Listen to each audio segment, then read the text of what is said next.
এর মধ্য দিয়ে আজকে এই চট্টগ্রাম বন্দরে এসে পৌঁছেছি। আপনারা সবাই জানেন যে আমাদের এখানে চট্টগ্রাম বন্দরের যে নিউ মেরিন কন্টেইনার টার্মিনাল, যেটা বিদেশিদের হাতে তুলে দেওয়ার যে চক্রান্ত, এবং এর বাইরে আপনারা জানেন যে হিউম্যান করিডোরের নামে যে করিডোর নির্মাণের যে ষড়যন্ত্র এবং বাংলাদেশে অস্ত্র তৈরির যে কারখানা নির্মাণের যে উদ্যোগ, তারই প্রতিবাদে মূলত এই রোড মার্চ। আপনারা সবাই জানেন এই রোড মার্চের উদ্দেশ্য যে এটাকে স্থগিত করতে হবে, বাতিল করতে হবে। বন্ধুগণ, আপনারা এটাও জানেন যে আজকে এই যে আমাদের নিউ মেরিন যে কন্টেইনার টার্মিনাল, সেই টার্মিনাল তারা বিদেশিদের হাতে তুলে দিতে চায়। কেন তুলে দিতে চায়? যে আজকে আমেরিকা এখানে তার আধিপত্য বিস্তার করবে।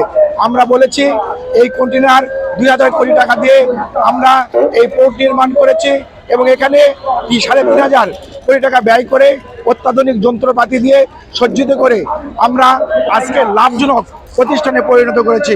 এখানে আপনারা জানেন প্রতি বছর প্রায় 7,700 কোটি টাকার মতো আমরা এই টার্মিনাল থেকে আমরা মুনাফা পাচ্ছি। তারপরেও এই সরকার এটাকে বিদেশিদের হাতে তুলে দিতে চায়।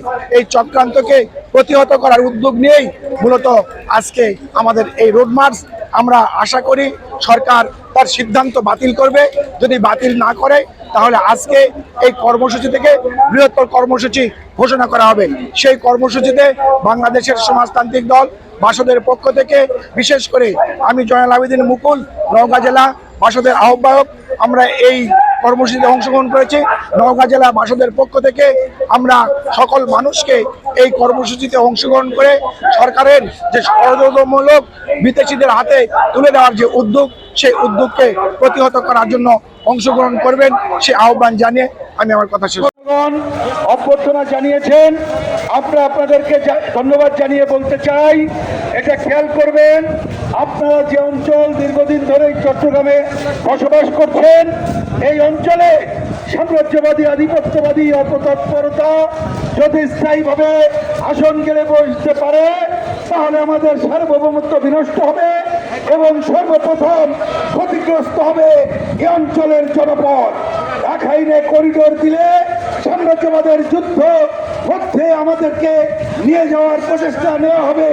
বন্দর লিজ দেওয়ার মধ্য দিয়ে এটা মনে রাখবেন, আমাদের যে হৃৎপিণ্ড বন্দর, সেখানে বিদেশি আধিপত্যবাদী শক্তিসমূহ সুযোগ পাবে। আমরা খবর পেলাম ইপিজেড এলাকায় সমরাস্ত্র তৈরির কারখানা করতে দেওয়া হবে। ইপিজেড জানেন যাই তৈরি হয় না কেন বাজারে আসতে সময় লাগে না। আমরা দেখছি এছাড়া সারা দেশে স্টারলিংকে দায়িত্ব দেওয়া হয়েছে, মনে করি এটি একটা ওয়াইফাই, কিন্তু বাস্তবে পৃথিবীর বিভিন্ন দেশে মার্কিন চক্রান্ত বাস্তবায়নের জন্য এটাকে ব্যবহার করা হয়। আমাদেরকে স্পষ্ট ঘোষণা, আমরা গণঅভ্যুত্থানের মধ্য দিয়ে যে সরকার গঠন করেছি তার কাছে আমরা এ ধরনের ঘটনা আশা করি না। আমরা বরঞ্চ আশা করি অতীতে যত চুক্তি হয়েছে শেখ হাসিনার আমলে, বিগত সরকার আমলে, সব চুক্তি উন্মুক্ত করা হোক। একই সাথে পর্যালোচনা করে সকল অসম চুক্তি বাতিল করা হোক। আমরা মনে করি এই দাবিতে সারা দেশের মানুষকে জাগ্রত হওয়া দরকার।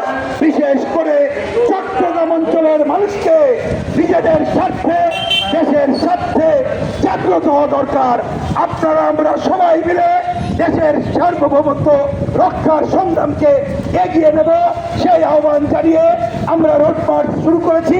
আমাদের রোড মার্চ এখন চলবে।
চট্টগ্রাম আজকে এই চট্টগ্রাম বন্দরের সামনে হচ্ছে।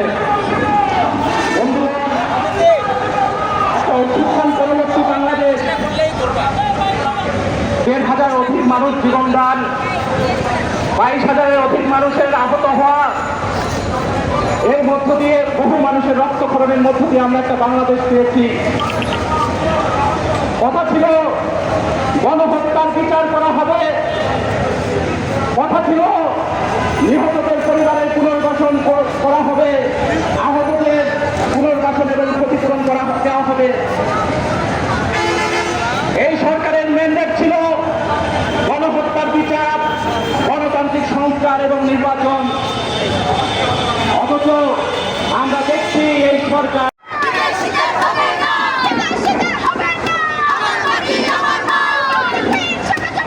কংগ্রেস সভাপতি নেতৃবৃন্দ